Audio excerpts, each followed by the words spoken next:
yang orang kata apa, diketahui oleh orang umum bahawa if you practice law, you are also a philosopher.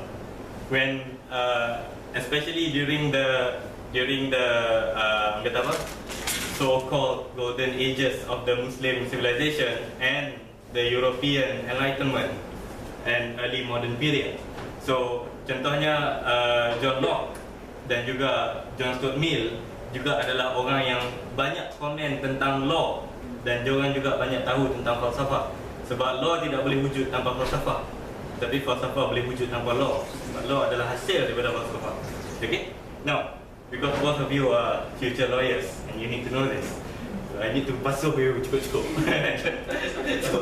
sebab masalah dia di Malaysia, we have a lot of lawyers and we have a lot of law professors, but they don't know a shit about political philosophy, at least, or about philosophy. And only some of them are from the jurisprudence background, macam Syed Salim Haruki ataupun Aziz Bari. So macam sangat rare orang-orang macam ni di Malaysia. Kebanyakannya adalah orang yang the letter of the law. So, alright. Jadi kita dah melihat kepada secara umum apakah idea falsafah tu. Sekarang kita melihat kepada the general movement of classical philosophy. Okay, kita akan start dengan classical period. Dalam sejarah falsafah, zaman klasik ataupun classical period secara umumnya difahami sebagai zaman Greek lah. Zaman Greek dan juga zaman Rome. Jadi di zaman Greek ni yang paling famous ni nama memaknai Socrates lah, Socrates. Kemudian murid kepada Socrates adalah Plato, dan murid kepada Plato adalah Aristotle. Right. Jadi sebelum Socrates adalah satu period yang dinamakan sebagai pre-Socratic period. Alright. Pre-Socratic period ni adalah satu period di mana ada banyak philosophers, ada banyak orang yang menghasilkan idea juga sebenarnya. Tapi kenapa Socrates dikenali sebagai a landmark figure? Maknanya zaman sebelum dia pre-Socratic. Maknanya dia adalah seorang yang menandakan bermulanya satu zaman, kan? Sebab zaman pre-Socratic banyak orang yang wujud waktu zaman tu yang berilmu adalah orang yang bersifat sofis. Banyak sofis zaman tu. Tapi selepas wujudnya Socrates, dia banyak ribat the sofis. Sofis tu apa? Okay. Now, sofis ataupun dalam bahasa Arabnya sufastaiya. Sofis adalah orang yang dia ada tiga jenis. Dia ada tiga jenis sofis. Yang pertama adalah the relativist. Relativist. I need to look at my notes. Ada tiga jenis. Relativist, betul kan? Dalam background. This one. Itu. Right. So basically, sofis adalah sejenis manusia ataupun orang-orang yang berilmu, tapi mereka sendiri menyatakan bahawa ilmu ini tidak boleh dicapai. Dia macam ni. Okey, sekejap. Wait banyak sangat.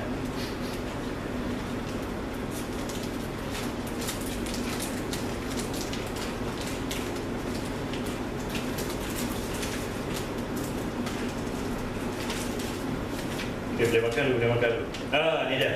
One jar of English. Thank you. Okay. Ada tiga jenis, kan?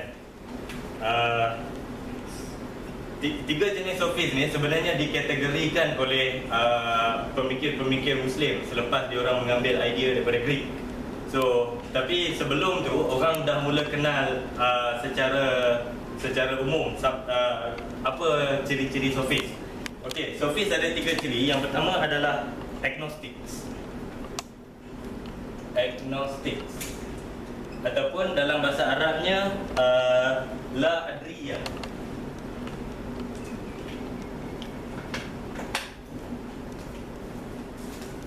alla adriyah. La adriyah. Okay. So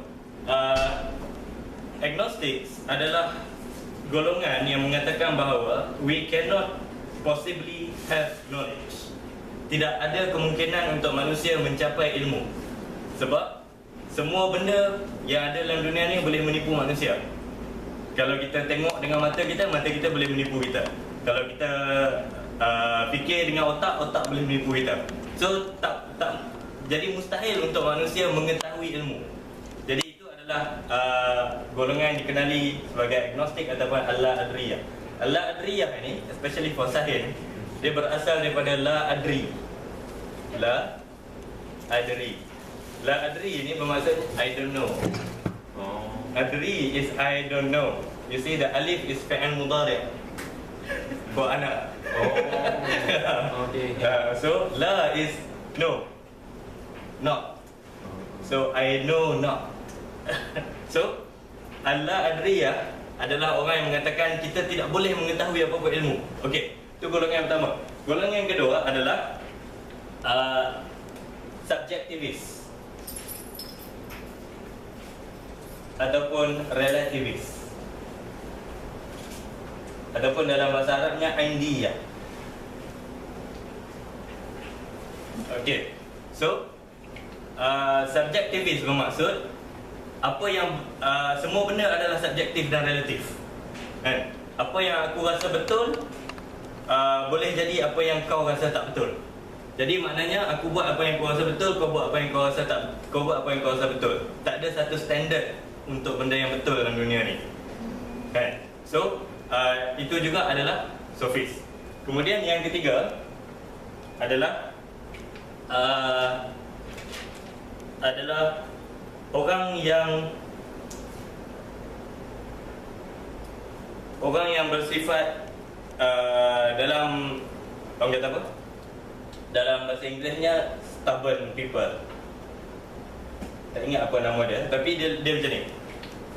Dia tak deny any possibility of knowledge, kan? Tapi dia menolak any argument that is posed to him. Maknanya dia tak deny kita boleh tahu sesuatu, tetapi mana-mana argument yang dikemukakan kepada dia akan mengatakan bahawa oh, ini adalah this may be an argument, but this may not be the truth. Okay. So dia menolak atas rasa dia tak nak terima, bukan dia menolak atas rasa there is a legitimate flaw in the argument. Okay. Baik. Jadi zaman sebelum Socrates ramai golongan yang dikenali sebagai sofis.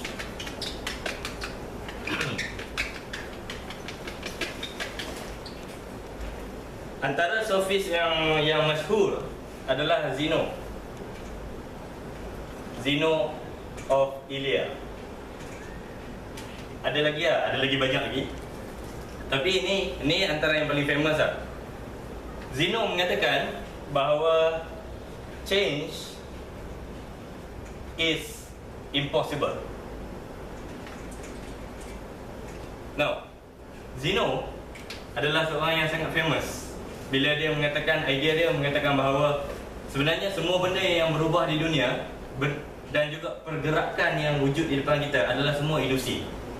Tidak ada benda yang boleh berubah di dunia ni. Walaupun saya menggerakkan pen ni from point A ke point B, ini juga adalah ilusi. Dan dia punya reasoning adalah sangat menarik. Dan at face value, reasoning itu adalah reasoning yang seems rational. Iaitu, now, suppose that you want to walk from point A to point B. Okay?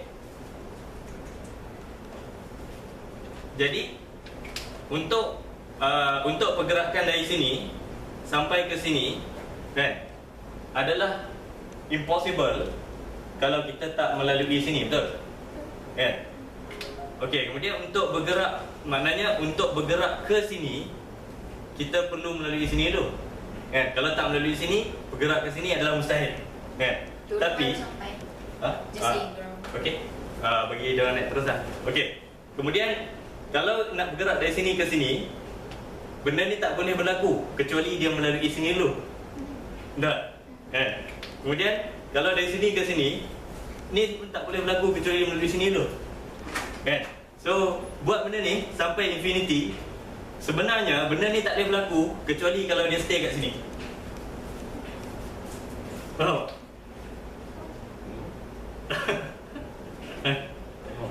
Tak, dia macam okey. Kalau dari sini nak ke sini, kan?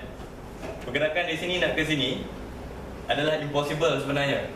Kecuali kalau dia ke sini. Dulu. Maksudnya bahagian tu menjadi lebih kecil. Menjadi lebih kecil ad infinitum. Ad infinitum adalah Latin punya frasa sehingga infinity. Okey? So, ataupun ad absurdum. Ad absurdum adalah sehingga benda tu jadi absurd. Okey? Jadi ni ke sini sampai infinity. Tak boleh berlaku sampai infinity, kan? Therefore, the conclusion is sini ke sini tak boleh berlaku kecuali dia duduk dekat sini. Kan? Maknanya benda ni ke sini hanya akan berlaku kalau dia stay dekat tempat yang sama. Maknanya hakikatnya dia stay dekat tempat yang sama. Tapi pergerakan dia ke sini hanyalah satu illusion.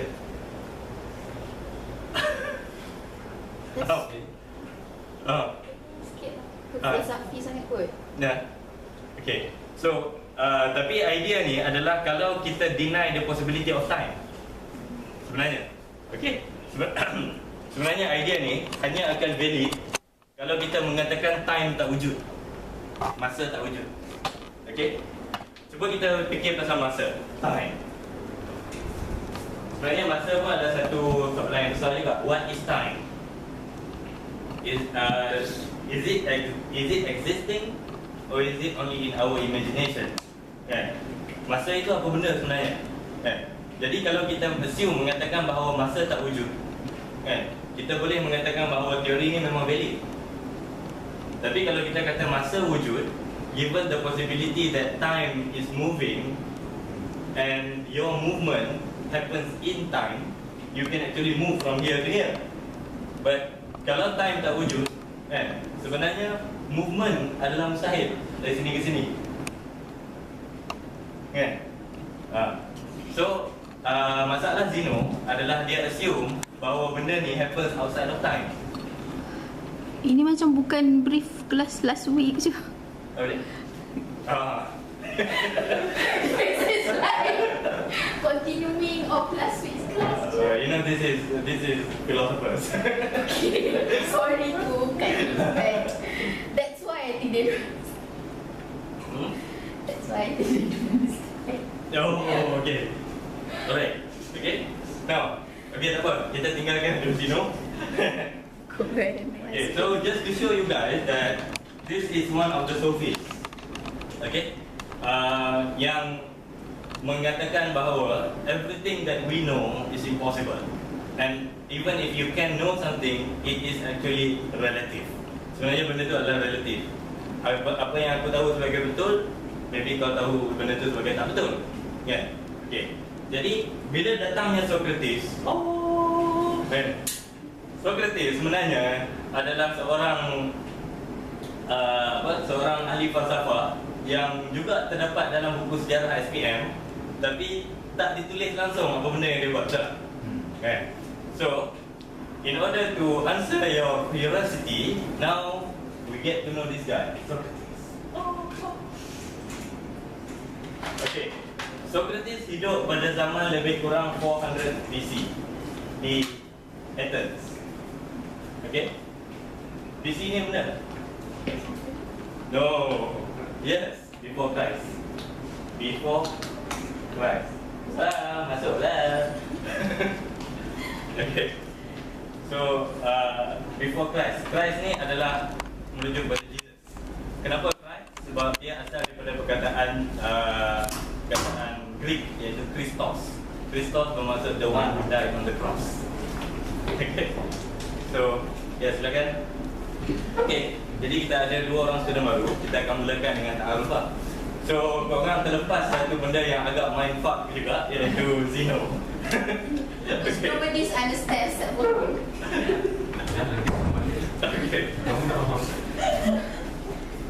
Okay. Jadi kalau nak minum, ambil air. Okay. Jadi kita akan mulakan dengan kenalan dulu untuk semua. Baik, saya Ahmad. Dan saya akan bersama-sama dengan anda untuk kelas falsafah asas. Dan plannya adalah kita akan buat maybe 5 siri. Maybe 5 siri, dan siri selepas ni kita akan tetapkan selepas kelas ni lah. Maknanya bila majority free kita akan buat. So pada siri yang ketiga nanti kita akan teruskan dengan, I hope we can cover modern, contemporary philosophy in a nutshell. Hari ini kita akan cover modern philosophy, nanti kita akan cover contemporary philosophy. Kemudian the 4th class, I'm inviting our friend Imran to talk about Hegel and Marx. Okay, sebab dia punya niche adalah Marx. Jadi kemudian our last class, saya pun tak fikir lagi nak buat apa, tapi I get you guys talking. Okay. Jadi okay. So tadi kita bincang pasal Socrates, kan? Pasal pre-Socratic, the Sophists, orang-orang Sophist, dan salah seorang orang Sophist itu adalah Zeno of Elea. Dan idea dia yang paling menarik dan juga paling menakutkan adalah change is impossible. Perubahan atau pergerakan adalah mustahil. Kan? Kau pernah dengar benda ni? Tak pernah? Okay, jom kita buat satu illustration. Okay, katakan ada seorang mamat ni. Ada seorang mamat ni, dia dekat A. Kemudian dia nak bergerak ke B. Kan? So bila kita fikir, kita kata biasa nak bergerak daripada A ke B. Tapi Zeno kata sebenarnya dia tak bergerak pun. Pergerakan ilusi. Kan? Sebab pergerakan itu sendiri adalah mustahil. Sebab apa? Sebab kalau kita nak pergi ke A, daripada A ke B, pergerakan ni mustahil kalau kita tak melalui sini. Tak? Kan? So, maknanya kita A ke B adalah mustahil kalau tak melalui sini. Kan? Okay. Kemudian kalau A ke sini adalah mustahil kalau kita tak melalui sini. Tak? Kan? Okay. Kemudian A ke sini adalah mustahil kalau kita tak melalui sini. Kan? So, buat benda ni ad infinitum sampai infinity, sampai sebenarnya dia adalah mustahil untuk ke sini kalau dia tak duduk sini. Maknanya, therefore, bergerak ke sini adalah satu benda yang mustahil sebab dia sebenarnya duduk di sini je. Sebab adalah mustahil untuk ke sini kalau dia tak duduk di sini. So, maknanya hakikatnya dia berada di sini. Dia memang tak bergerak ke sini pun. Sebab nak bergerak ke sini sendiri, nak bergerak ke sini sendiri adalah mustahil. Okay. Macam yang movie semalam lah, now is now. Tu ke?